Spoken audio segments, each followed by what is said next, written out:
एक यतीम बच्ची नाज़ा पर जुल्म की दास्तान।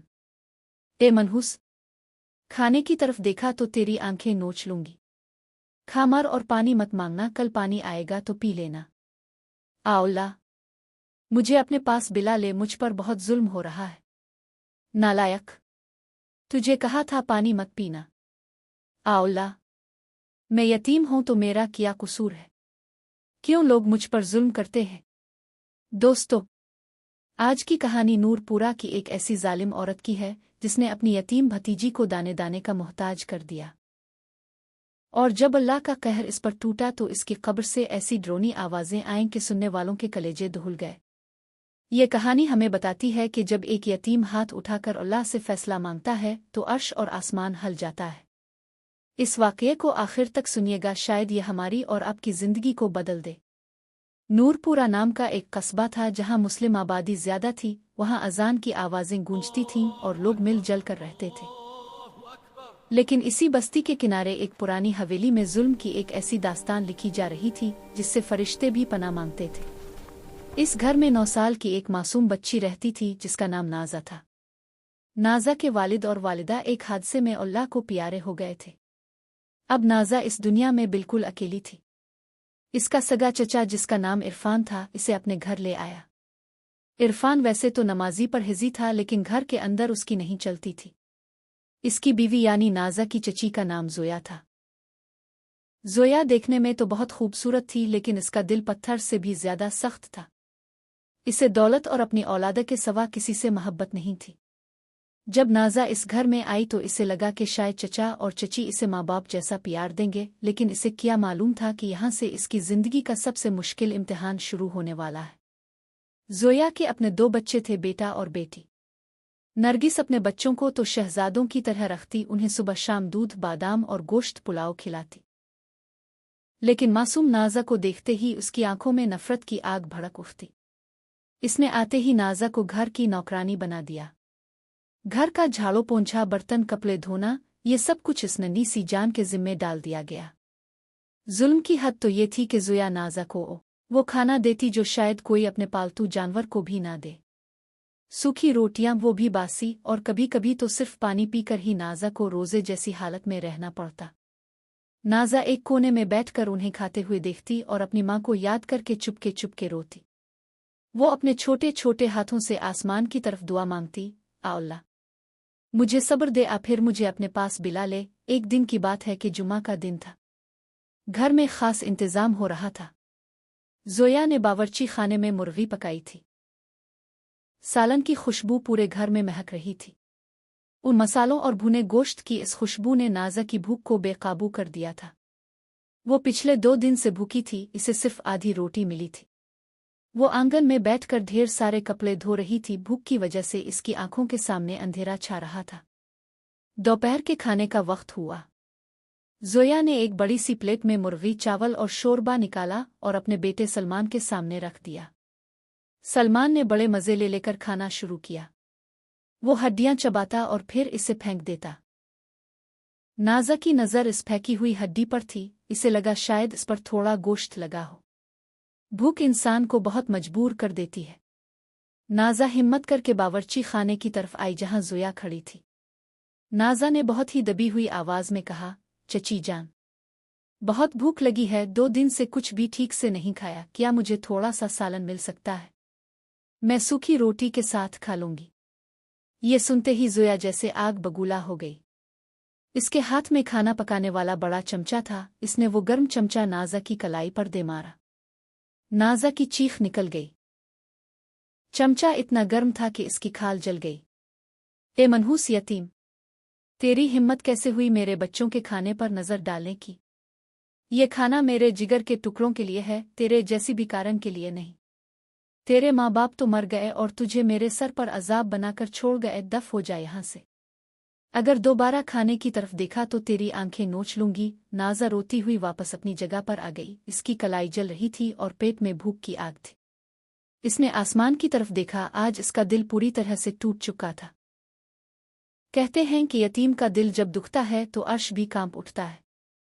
नाज़ा ने सिसकते हुए कहा, ए रब्बल आलमीन, तो सब देख रहा है, मेरे माँ बाप नहीं हैं तो क्या मेरा कोई सहारा नहीं? तो है, बस अब तो ही मेरा इंसाफ करना। वक्त गुजरता गया, ज़ोया का जुल्म और बढ़ता गया। नाज़ा अब हड्डियों का ढांचा बन चुकी थी। उसके चेहरे का नूर खत्म हो गया था, बस आंखों में एक वीरानी थी। एक बार ईद का मौका आया, पूरे गांव में खुशी का माहौल था। हर घर में सिवैयां और बिरयानी बन रही थी। लोग नए कपड़े पहनकर ईदगाह जा रहे थे। ज़ोया ने अपने बच्चों के लिए महंगे रेशमी कपड़े बनवाए थे, लेकिन नाज़ा के लिए इसने घर के एक पुरानी चादर को काट कर उसके लिए एक करती सी दिया था, जो दुखने में ही किसी फकीर के लिबास की तरह लगता था। ईद के दिन घर में मेहमान आने लगे। ज़ोया ने नाज़ा को सख्त हिदायत दी कि वो मेहमानों के सामने न आए। इसे घर के पीछे जहां बकरियां बांधी जाती थीं वहां रहने को कहा गया। मेहमानों के लिए दस्तरखान पर मुर्ग, मुस्लिम कबाब, शेर खुरमा और न जाने क्या सजा था। नाज़ा बकरियों के दरमियान बैठी इस दीवार की दरारों से खुशबू सूंघ रही थी। शाम हो गई, मेहमान चले गए। ज़ोया बची हुई हड्डियों और जली हुई रोटियों का एक ढेर लेकर पीछे गई। इसने वो खाना जमीन पर ऐसे फेंका जैसे किसी कुत्ते को डाल रही हो। ले खा ले, और खबरदार, जो पानी मांगा, पानी खत्म हो चुका है, अब कल सुबह ही पानी पीना। फातिमा ने इस खाने को देखा, इसमें चींटियां लगी थीं, लेकिन वो किया करती। इसने बिस्मिल्लाह पढ़कर वही खाना शुरू किया।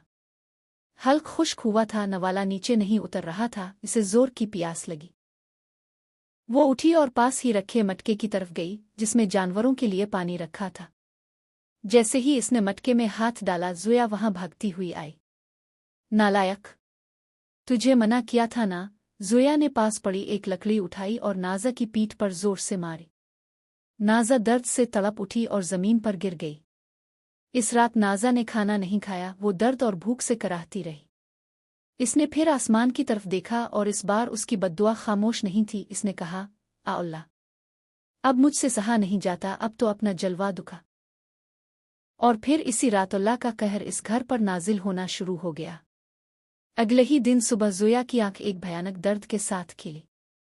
इसे लगा जैसे इसके गिले में अंगारे फंस गए हों।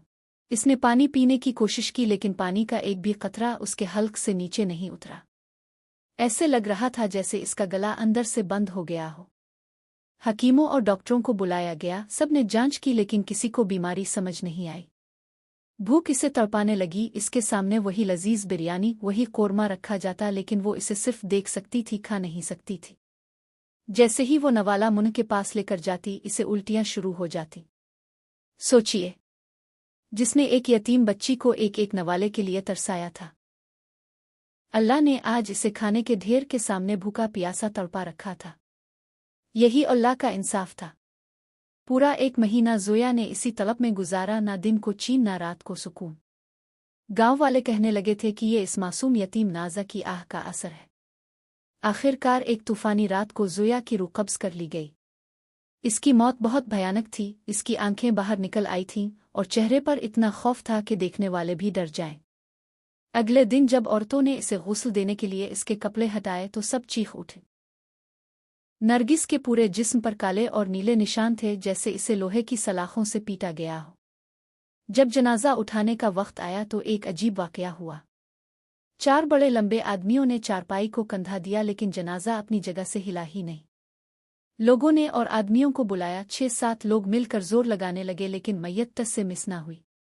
मौलवी साहिब ने कहा, आ अल्लाह, इस औरत ने जरूर कोई ऐसा गुनाह किया है जो जमीन इसे कबूल नहीं करना चाहती। मौलवी साहिब ने कुछ आयतें पढ़े, तब जाकर बड़ी मुश्किल से जनाजा उठा, लेकिन वो इतना भारी था कि कंधा देने वालों के कंधे छप गए।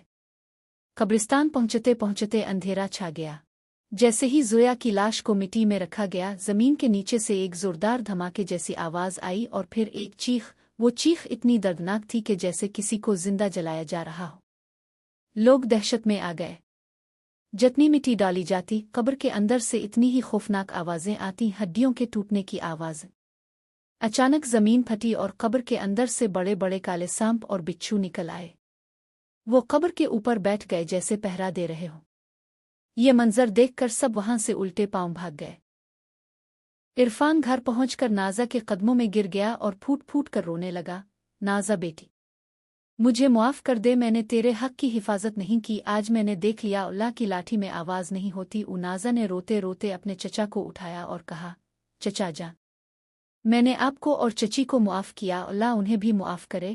اس دن کے بعد عرفان نے اپنی ساری زندگی نازا کی خدمت میں لگا دی، لیکن نور پورا کے اس قبرستان میں زویا کی قبر آج بھی ایک عبرت کا نشان ہے۔